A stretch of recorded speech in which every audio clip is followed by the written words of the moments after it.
कुछ लोगों की जो भूमिका समाज के भीतर होती है और कई दफ़ा वो सुर्खियों में मीडिया के ज़रिए भी रहते हैं और उस माध्यम से उनकी एक इमेज बनती है। शर्जील का वो भाषण कि हम जो कॉरिडोर है, चिकन चिकन नेक। कॉरिडोर है, उसको हम चॉप करेंगे और उसके बाद पूरे हिंदुस्तान का एक बड़ा टुकड़ा हम काट देंगे। वो गाँव-गाँव, घर-घर में सुना जाता रहा। तो ये माना गया कि शर्जील जो हैं, वो हिंदुस्तान जैसे एक बड़े देश में रहने के बाद भी देश के खिलाफ आप इस तरीके से सोचते हैं, जैसा आपका दुश्मन सोचता है। वैसे ही उमर खालिद का मामला जेएनयू से आया कि जब आप हिंदुस्तान जैसे अपने ही मुल्क के टुकड़े-टुकड़े करने की ख़्वाहिश करेंगे या उस तरह का कोई अरमान आपका है, तो ज़ाहिर है कि आप देश के आम नागरिक के तौर पर तो नहीं देखे जाएँगे, देखा भी नहीं जाना चाहिए। अब इसके ज़रिए इन दोनों घटनाओं के ज़रिए इनकी अपनी एक इमेज बनी। हुँ। कोर्ट के सामने जब कोई दूसरा भी मामला होता है और इस तरह का जो कम से कम आपकी इमेज से कहीं न कहीं रिलेट कर रहा है हुँ। कि दंगा हुआ, दंगे में आप इंटेलेक्चुअल हुँ। आर्किटेक्ट के तौर पर आए, हुँ। तो वह भी तो बहुत हद तक काम कर रहा होगा। और जब कोई न्यूज़ चैनल या रिपोर्टर या संपादक उस खबर को इवैल्यूएट कर रहा होगा, तो आपका बैकग्राउंड भी तो उसमें आता है। नहीं, बिल्कुल सही कहा आपने, बिल्कुल बड़ा अच्छा सवाल है। अब देखिए एक बात है, मैंने अभी तक जो बताया ये सुप्रीम कोर्ट के इस नए फ्रेज़ के बारे में बताया। श ये कहना शर्जील के भाषण का ये अंश या खालिद को भी ले लें, खालिद ने तो नहीं लेकिन वो जिन लोगों को लाए थे उन्होंने ये सब कहा।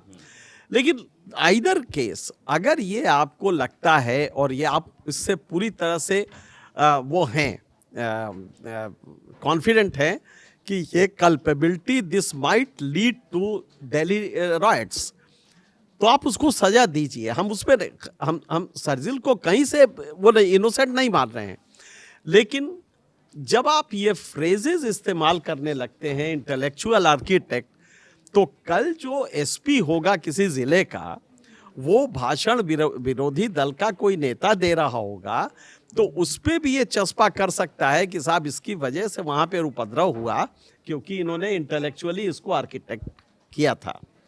तो हमारा शक ये है कि सुप्रीम कोर्ट के इन फ्रेजेस से बचना चाहिए। और जहाँ तक शर्जील वगैरह का सवाल है, अगर आपको ज़रा सा भी ये लगता है और अगर कहा है तो जाहिर है कि हम किसी भी कीमत पे नहीं चाहेंगे कि देश की अखंडता पर कोई भी आँच आए या कोई भी ऐसा एक्सप्रेशन आप मासेस में दें, तो उस पर कोई दो राय नहीं है। लेकिन तब ये है कि तब आप बाकी जिन लोगों को कर रहे हैं, जिनके घर पे बुलडोज़र चलवा रहे हैं, क्या वो सारे लोगों ने इसी तरह कहा है? तब स्टेट का कैरेक्टर आता है कि स्टेट का एक्चुअल कैरेक्टर क्या है। ये कुछ तलाश के कुछ लोगों को लेके और ये पेनलाइज कर रहा है। एक इजाद किया है एक्स्ट्रा जुडिशियल प्रोसेस की डिमोलिशन कर दो। तो ये जो बुलडोजर न्याय है, जब आप इसको देखें तो स्टेट का कैरेक्टर नजर आता है। शर्जील का केस एक अलग है जिसमें भाषण दिया है, भाषण की कल्पेबिलिटी कितनी संगीन है ये आप देखें। लेकिन जब आप स्टेट का कैरेक्टर ऐसा होने लगता है कि जो लोग एक तरफ हो जाते हैं तो चीज़ें बदल मतलब उनके लिए लॉ का ऑपरेशन बिल्कुल डिफरेंट होता है, जो लोग दूसरी साइड होते हैं उनके लिए लॉ का एक्सप्रेशन अलग होता है। तब ये हमारा एक दायित्व बन जाता है कि चीज़ों को बताएं। बहरहाल मैं इसमें यही कहूँगा कि जैसे जैसे आप जर्नलिज्म में आगे बढ़ेंगे, तो एक मुझे लगता है कि एक चैलेंज है आप लोगों के लिए कि जब भी एक नई घटना हो, जब भी कोई नया कानून बने, जब भी कोई पार्लियामेंट में डिबेट हो या कोई घटना हो, तो कोशिश ये हो कि उसके threadbare analysis with contrarian view दोनों तरफ के पक्ष को दे के और उसको एक ऐसा दें।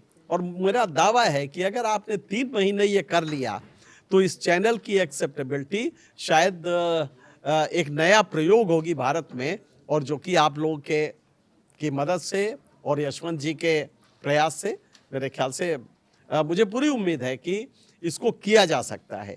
और ये लोग देखेंगे और शायद देखेंगे तो सारे बाकी चैनल भी अपने को बदलना शुरू करेंगे।